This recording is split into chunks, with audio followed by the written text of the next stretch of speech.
اور my era is the best era.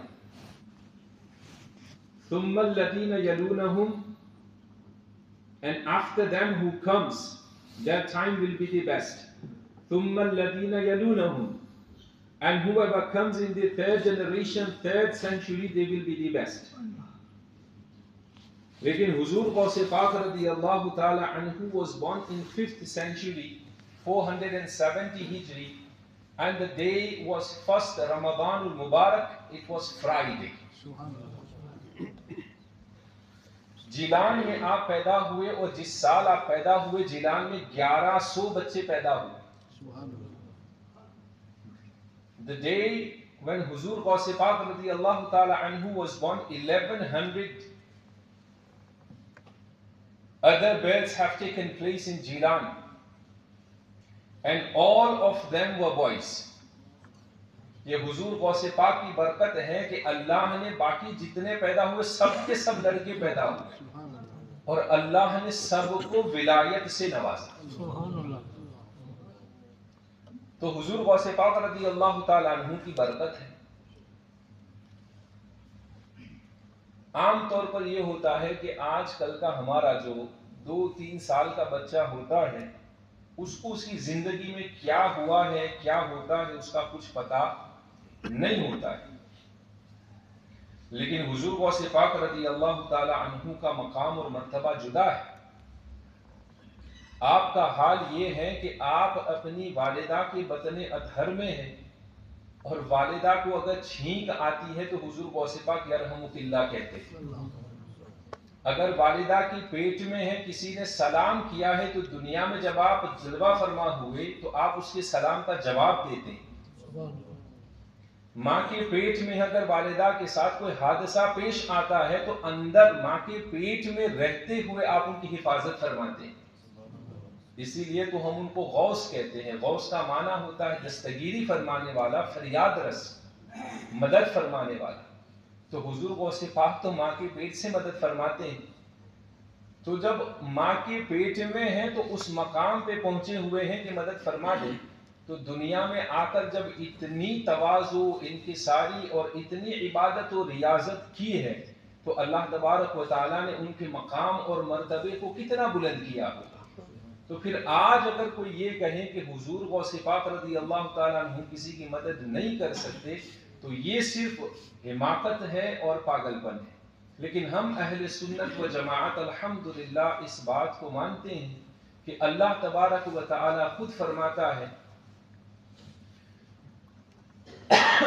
کہ فرائض کے بعد نوافل کی کثرت کے ذریعے لوگ میرا قرب حاصل کرتے ہیں, اور جب نوافل کی کثرت ہوتی رہتی ہے اور نوافل کی کثرت ہوتی رہتی ہے تو اس بندے کو اللہ کا مزید قرب حاصل ہوتا رہتا ہے. اور جب بہت زیادہ قرب حاصل ہوتا ہے تو کیا ہوتا ہے, اللہ فرماتا ہے میں اس کا ہاتھ بنتا ہوں جس سے وہ پکڑتا ہے, میں اس کا پیر بن جاتا ہوں جس سے وہ چلتا ہے, میں اس کا کان بن جاتا ہوں جس سے وہ سنتا ہے, میں اس کی آنکھ بن جاتا ہوں جس سے وہ دیکھتا ہے, میں اس کی زبان بن جاتا ہوں جس سے وہ بولتا ہے. تو جس کی زبان رب بن جائے, یعنی مطلب یہ ہے کہ میں اسے اتنی طاقتیں قدرتیں عطا فرما دیتا ہوں.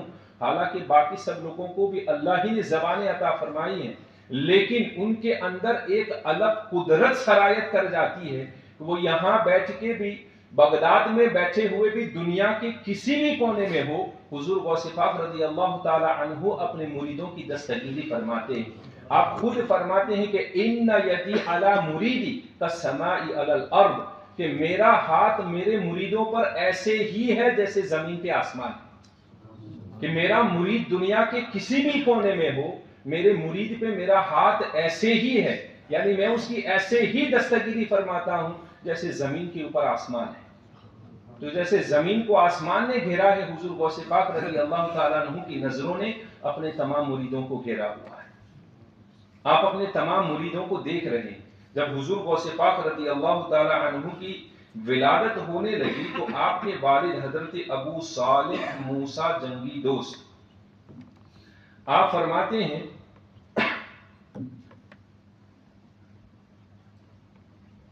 کہ حضور رحمت عالم صلی اللہ تعالی علیہ وسلم کو میں نے خواب میں دیکھا. I saw Rasulullah sallallahu alayhi wasallam in a dream. And he was with the companions and other Aimma Izam and Awliya Izam. He came to give the glad tidings of the birth of Huzur Ghaus Pak radiyallahu ta'ala, کہ آپ کی پیدائش کی بشارت دینے کے لیے حضور رحمت عالم صلی اللہ علیہ وسلم حضرت ابو صالح موسیٰ جنگی دوست کے خواب میں تشریف لائے، اور بشارت بھی جو دی, the glad tidings حضور غوث پاک رضی اللہ تعالی عنہ, his father had been given by Rasulullah alayhi salam in these words that Ya Aba Salih, O Abu Salih, أعطاك الله ابنا وهو ولي ومحبوبي ومحبوب الله, کہ اے ابو صالح, اللہ تبارک و تعالی has blessed you with a boy. اللہ نے تجھے لڑکا عطا فرمایا ہے, اور وہ لڑکا کیسا ہے؟ وَهُوَ وَلِيٌّ, کہ وہ اللہ کا ولی ہے. یعنی حضور غوث پاک کی پیدائش سے پہلے ہی یہ خوشخبری حضور علیہ السلام نے حضرت ابو صالح کو دے دی کہ تمہارے گھر اللہ نے بیٹا عطا فرمانا ہے, اور وہ بیٹا بھی عام بیٹا نہیں ہے, وہ اللہ کا ولی ہے. اور ساتھ آپ نے ارشاد فرمایا وَمَحْبُوبِي وَمَحْبُوبُ اللَّهِ, اور تمہارا جو بیٹا ہے وہ میرا بھی محبوب ہے اور اللہ کا بھی محبوب ہے. He is the beloved of me and he is the beloved of Allah. پھر آگے فرمایا وَسَيَكُونُ لَهُ شَانٌ فِي الْأَوْلِيَاءِ وَالْأَقْطَابِ كَشَانِ بَيْنَ الْأَنْبِيَاءِ وَالرُّسُلِ. فرمایا کہ تمہارا جو بیٹا ہے اس کی شان تمام اولیاء میں ایسی ہی ہے, تمام اقطاب میں ایسی ہی ہے جیسی میری شان تمام انبیاء اور رسولوں میں, جیسی میری شان یعنی حضور علیہ السلام تمام انبیاء اور تمام رسولوں سے اعلیٰ ہے. اسی طرح اولیاء میں اللہ تبارک و تعالی نے حضور غوث پاک کو وہ مقام عطا فرمایا. اسی لیے فرمایا غوث اعظم درمیانے اولیاء چو محمد درمیانے انبیاء, کہ حضور غوث پاک تمام اولیاء میں ایسے ہی ہیں جیسے حضور علیہ السلام تمام انبیاء میں ہیں. تمام انبیاء میں حضور رحمت عالم صلی اللہ علیہ وسلم کا مقام و مرتبہ سب سے اعلیٰ ہے, سب سے بالا ہے. ویسے کہ اولیاء میں اللہ تبارک و تعالیٰ نے حضور غوث پاک کو وہ مقام اور مرتبہ عطا فرمایا. اب حضور غوث پاک رضی اللہ تعالی عنہ مادرزاد ولی ہے. ہی واز اے بورن ولی. ایک ولایت وہبی ہوتی ہے. دیکھیں اپنی محنت اور مشقتوں کے ذریعے سے کوئی ولی نہیں بنتا. یہ محنت, مشقت, عبادت, ریاضت, یہ جو کچھ بھی ہے نا, یہ اس کے راستے. یہ سالک جو ہوتا ہے سلوک کا طریقہ اختیار کرتا ہے, اس راستے پر چلتا ہے, اور جب وہ بہت ہی زیادہ کثرت سے اللہ تبارک و تعالیٰ کی عبادت و ریاضت میں لگا رہتا ہے, ایک وقت آتا ہے کہ اللہ تبارک و تعالیٰ اس بندے کو اپنے لیے خاص فرما لیتا ہے. لیکن اصل جو ولایت ہوتی ہے وہ ولایت وہبی ہوتی ہے, یعنی اللہ تبارک و تعالیٰ کی طرف سے ملتی ہے, اللہ عطا فرماتا ہے, کسبی نہیں. لیکن حضور غوث پاک رضی اللہ تعالی عنہ واز اے بورن ولی. آپ تو پیدائشی ولی. اللہ تبارک و تعالی نے آپ کو پیدا ہونے سے پہلے ہی اپنا ولی مقرر فرما لیا. اسی لیے تو حضور علیہ الصلوۃ والتسلیم نے یہ بشارت حضرت ابو صالح کو دی کہ تمہارا بیٹا اللہ کا ولی بھی ہے اور میرا اور اللہ کا محبوب بھی ہے, اور اسے اللہ نے اتنا اونچا مقام اور مرتبہ بھی عطا فرمایا ہے.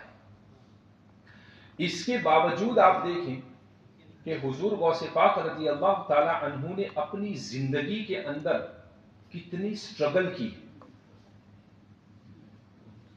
آج تو یہ ہو جاتا ہے کہ کسی پیر گھرانے کا اگر کوئی سجادہ نشین بھی ہو تو وہ یہ سمجھتا ہے کہ مجھے عبادت کی ضرورت نہیں, اس لیے کہ باپ دادے گدی چھوڑ کے گئے ہیں, ہمیں کیا ضرورت ہے کہ ہم کچھ کریں. نہ نمازوں کی پابندیاں ہوتی ہیں, نہ عبادت و ریاضت میں ان کا کوئی دل ہوتا ہے, نہ علم کی طرف ان کی کوئی رغبت ہوتی ہے. لیکن حضور غوث پاک رضی اللہ تعالیٰ عنہ خود فرماتے ہیں درست العلم حتی صرت قطبا, وَنِلْتُ السَّعْدَ مِنْ مَوْلِ الْمَوَالِ، میں علم حاصل کرتا رہا یہاں تک کہ اللہ نے مجھے مقام قطبیت پہ فائز فرما دیا۔ کتنا علم آپ نے حاصل کیا؟ 18 سال کی عمر میں، آپ جانتے ہیں جب پہلی دفعہ 4 سال کی عمر میں بسم اللہ خوانی ہو رہی ہے، جب استاذ نے اعوذ باللہ اور بسم اللہ پڑھا تو حضور غوث پاک نے اعوذ باللہ بسم اللہ کے ساتھ 17 سپارے بھی سنا دی۔ تو استاذ نے کہا آگے پڑھو، کہا اتنے ہی والدہ کے پیٹ میں سنتے رہتا تھا، ماں جب دودھ پلاتی تھی یہی سنتا رہتا تھا، تو اس وقت سے حافظ ہو گیا۔ آگے پڑھا نہیں ہے، آگے سنا نہیں ہے، تو آگے نہیں جانتا۔ تو 17 پاروں کے حافظ حضور غوث پاک پیدائش سے ہوئے، بسم اللہ خانے میں 17 پارے سنا دیے۔ اس کے بعد جو بھی بیسک نالج جو حاصل کرنا تھا وہ اپنے جیلان میں حاصل کیا 18 سال کی عمر میں۔ اور ایک تو آپ کی پیدائش خود ایک معجزہ کرامت ہے، سمجھ لیں کہ 60 سال سے زیادہ کی آپ کی والدہ کی عمر ہے، جب عام طور پر عورتوں کو بچے نہیں ہوتے ہیں، لیکن حضور غوث پاک رضی اللہ تعالیٰ عنہ کی پیدائش جب ہوئی ہے تو آپ کی والدہ کی عمر 60 سال سے زیادہ کی تھی۔ لیکن اللہ تبارک و تعالیٰ نے جب کسی کو کچھ دینا ہو ذالک فضل اللہ یؤتیہ من یشاء، تو اسے کوئی روکنے والا نہیں ہے۔ تو حضور غوث پاک کی پیدائش ہی خود ایک کرامت ہے کہ 60 سال سے زیادہ کی عمر ہے، آپ پیدا ہو رہے ہیں، پیدا بھی ہو رہے ہیں تو ولی بن کے آ رہے ہیں، لیکن اس کے باوجود جستجو اور علم کا شوق حاصل کرنے کا دیکھیں کہ والد صاحب تو بچپنے ہی میں فوت ہو گئے، والدہ کے ساتھ آپ اکیلے ہیں، سمجھ لیں آپ کے چھوٹے بھائی بھی ہیں جو بہت بڑے اپنے وقت کے عالم بھی بنے، لیکن وہ بھی he died in his youth۔ لیکن اس وقت کی والدائیں بھی دیکھیں، look at the mothers of those time، کہ آپ جانتی ہیں کہ میرے شوہر انتقال فرما چکے ہیں، یہی میرا بڑا بیٹا ہے جو مجھے کما کے رزق لا سکتا ہے، میرے لیے کچھ حاصل کر سکتا ہے، جو میرے بڑھاپے کا سہارا بن سکتا ہے۔ After this all, still when Huzur Ghaus Pak radiyallahu ta'ala anhu said, "Oh my mom, I wish and I would like to go to other city for further knowledge." تو والدہ نے یہ نہیں کہا کہ بیٹے تو میرے بڑھاپے کا سہارا ہے، تو ہی تو ایک سہارا ہے، میں تجھے کیسے جانے دوں، کیسے چھوڑ دوں، میں کیسے جیوں گی، میرا کیا ہوگا؟ نہیں، اس ماں نے اپنے بیٹے کو جب روانہ کیا تو روانہ کرتے ہوئے she was very much sure then she said کہ بیٹے جا، اللہ تبارک و تعالیٰ تیرا حافظ و ناصر ہو، اب ہماری ملاقات قیامت کے دن ہوگی۔ وہ ماں بھی جانتی ہے کہ میرا بیٹا جا رہا ہے، میری ملاقات اس سے اب دوبارہ نہیں ہونی ہے، لیکن وہ کسی گیمبلنگ کے لیے نہیں جا رہا تھا، وہ کسی دنیاوی مفاد کے لیے نہیں جا رہا تھا، وہ بیٹا دینی راہ میں نکل رہا تھا، اللہ تبارک و تعالیٰ کی دین کے فروغ کے لیے نکل رہا تھا، علم دین حاصل کرنے کے لیے جا رہا تھا۔ تو ماں نے روکا نہیں بلکہ اپنے بیٹے کو دعائیں دیتے ہوئے روانہ کیا، اس لیے کہ جس راہ پہ تو چل رہا ہے تیری راہ کوئی معمولی راہ نہیں ہے۔ ماں بھی جانتی ہے کہ میرا بیٹا ولی ہے، لیکن اس کے باوجود آپ نے دعائیں دیتے ہوئے روانہ کیا۔ بلکہ آپ جتنے بھی اولیاء ہیں، میں اکثر کہتا ہوں آپ جتنے بھی اولیاء ہیں دیکھ لیں، مخدوم پاک ہندوستان میں کہاں پیدا ہوئے، وقت کے شہنشاہ بادشاہ ہیں، تخت کو لات مار کر آپ وہاں سے روانہ ہوئے، ہندوستان میں کیسی زندگی گزاری؟ جب نکلے ہیں تو پیروں میں چپل تک نہیں، یہ راہ حق کے مسافر ہوتے ہیں۔ حضور غوث پاک رضی اللہ تعالیٰ عنہ پیدا جیلان میں ہو رہے ہیں، آپ کا مزار بغداد میں ہے۔ مخدوم پاک پیدا ایران میں ہو رہے ہیں، ہندوستان میں مزار ہے۔ داتا علی ہجویری افغانستان میں پیدا ہو رہے ہیں، آپ کا مزار پاکستان میں ہے۔ غریب نواز ایران میں پیدا ہو رہے ہیں، ہندوستان میں مزار ہے۔ جنہیں دنیا آج اتنے سالوں کے بعد بھی یاد کر رہی ہے، ان کی دولت کی وجہ سے نہیں، مال کی کثرت کی وجہ سے نہیں، اس لیے نہیں کہ وہ وقت کے بادشاہ تھے یا بہت امیر تھے، بہت پیسے والے تھے، نہیں، انہوں نے بہت مشقتیں اٹھائی ہیں، بہت مصیبتوں کو جھیلا ہے، برداشت کیا ہے۔ دنیا آج انہیں اس لیے یاد کرتی ہے کہ اتنی تکلیفیں برداشت کر کے انہوں نے اپنے رب کو راضی کیا ہے، اپنے رب کو راضی کرنے کا کام کیا ہے۔